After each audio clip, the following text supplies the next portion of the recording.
হেমলতার তীক্ষ্ণ দৃষ্টি তীরের ফলার মতো পদ্মজার গায়ে বিঁধছে। সে কাপা স্বরে জানিয়ে দিল, শুটিং দলের একজন এসেছিল।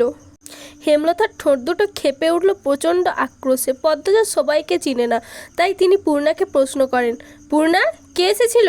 পূর্ণা 2 সেকেন্ড ভাবল, এরপর নতমুখে বলল, কালো দেখতে যে, মিলন।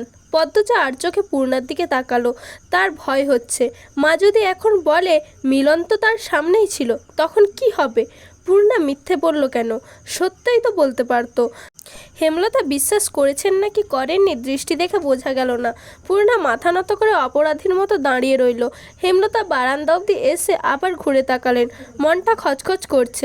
মনে হচ্ছে ঘাবলা আছে, নাকি তার সন্দেহ, মনের ভুল ধারণা, কে জানে। রাতে পদ্মজা খেতে চাইল না।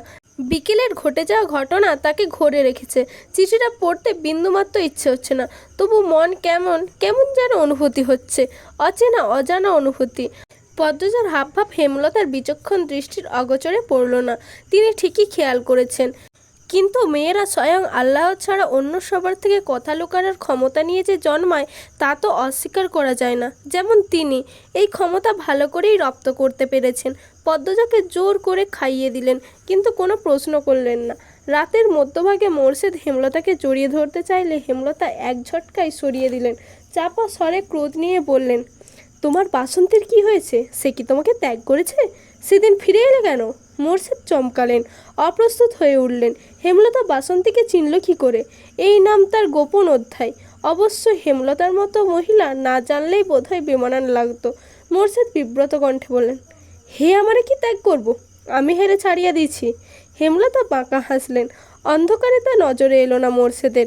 20 বছরের সংসার এমন আচমকা ভেঙে গেল যে? হেমলতার কণ্ঠে ঠাট্টা স্পষ্ট। চাপা দীর্ঘশ্বাসটা গোপনে রয়ে গেল। মোর্শেদের শরীরের পশম দাঁড়িয়ে গেল। এই খবরও হেমলতা জানে? এত কিছু কি করে? হেমলতার চোখের কোণে জল চিকচিক করে উঠল। তিনি চাদর গায়ে দিয়ে চলে যান, বারান্দার রুমে এসে বসেন। কতদিন পর রাতের আধারে বারান্দার রুমে এসে বসেন। কতদিন পর রাতের আধারে বারান্দার রুমে তিনি বিয়ের 1 বছর পরই জানতে পারেন মোর্শেদ তাকে বিয়ে করার 6 মাস আগে বাসন্তী নামে এক অপরূপ সুন্দরী মেয়েকে বিয়ে করেছে।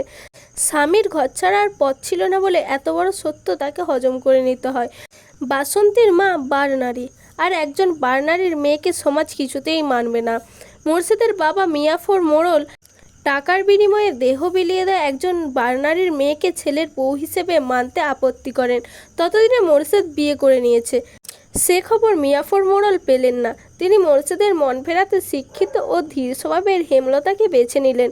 কুরবান হলো হেমলতার। তখন কলেজে ওঠার 7 মাস চলছিল। পরপর পড়াটাও আর এগুলো না। জীবনের মোড় করুণ রূপে পাল্টে গেল। পরদিন সকাল সকাল স্কুলে রওনা হলো তারা।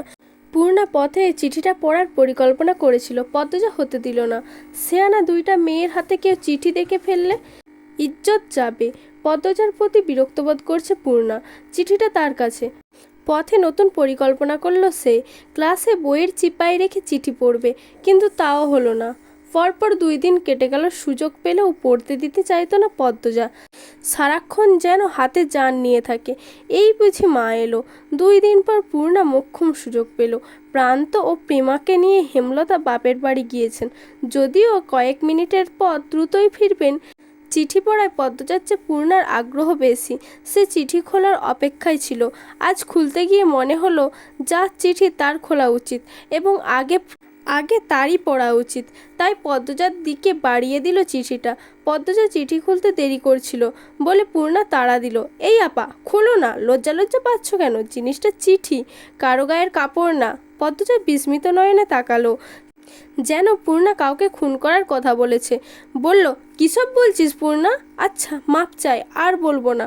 পদ্মজা ভাঁজ করা সাদা কাগজটা মেলে ধরল চোখের সামনে। প্রথমেই বড় বড় করে লেখা, প্রিয় পদ্মফুল। পূর্ণা পাশে এসে বসলো। চিঠিতে দুজনের পূর্ণ মনোযোগ। প্রিয় পদ্মফুল, আমি কিভাবে শুরু করব বুঝতে পারছি না। অনুগ্রহ করে এই চিঠি একবার পড়ো। জানো পদ্ম, হঠাৎ করে নিজেকে চিনতে পারছি না। আমার হৃদয় মস্তিষ্ক যেন কেউ নিয়ন্ত্রণ করছে। আজ চলে যাব ভাবতেই বুকের ভিতর তোলপাড় হয়ে যাচ্ছে। তার কারণ তুমি। যেদিন তোমাকে প্রথম দেখি থমকে গিয়েছিল আমার নিঃশ্বাস ও কণ্ঠনালী। এতটুকুও মিথ্যে বলিনি। সেদিন শুটিং সংলাপ বলতে গিয়েও ভুল করেছি বারংবার, না চাইতেও বারবার চোখ ছুটে যাচ্ছিল লাহারি ঘরের দিকে। বুকে থাকা হৃৎপিণ্ডটার শিরশির অনুভব শুরু হয় সেই প্রথম দেখা থেকেই। তোমাকে দ্বিতীয়বার দেখার আশায় প্রতিটা ক্ষণ গুনেছি। দ্বিতীয়বার দেখা পাই যখন তুমি বেগুন নিতে আসো। সেদিন কথা বলার লোভ সামলাতে পারিনি। টমেটোর অজুহাতে শ্রবণ করি পদ্মফুলের কণ্ঠ। মনে হচ্ছিল এমন রিড়িড়ে গলার স্বর ইহজীবনে আর কখনো শুনিনি। রাতের ঘুম আড়ি করে বসে। তোমায় প্রতিনিয়ত দেখার একমাত্র পন্থা তোমার স্কুল। সবার অগোচরে কতবার তোমার পিছু নিয়েছি। তুমি বোকা, ধরতে পারোনি একবারও। সুন্দরীরা বোকা হয়, আবার প্রমাণ হলো। এই বোকা বলেছি বলে রাগ করো না যেন। এরই মধ্যে জানতে পারি তোমার মায়ের ইচ্ছা তুমি অনেক পড়বে।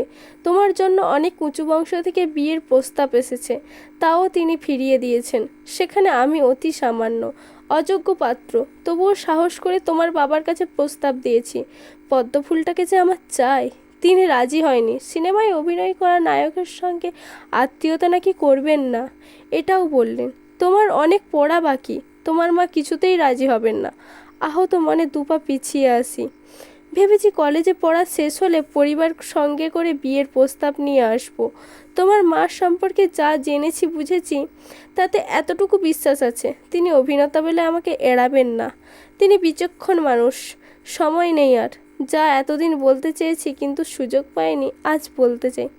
আমি তোমায় ভালোবাসি পদ্মফুল। আমার ভালোবাসার বর্ণনা করার জন্য শব্দগুলো কম হতে পারে, তবুও আমি বলছি। যদি আমি আকাশ হয়, তুমি সেই সূর্যের রশ্মি। সেই সূর্যের রশ্মি থেকে নতুন করে আলোকিত হয়েছি আমি। ইতি লিখন সাহ।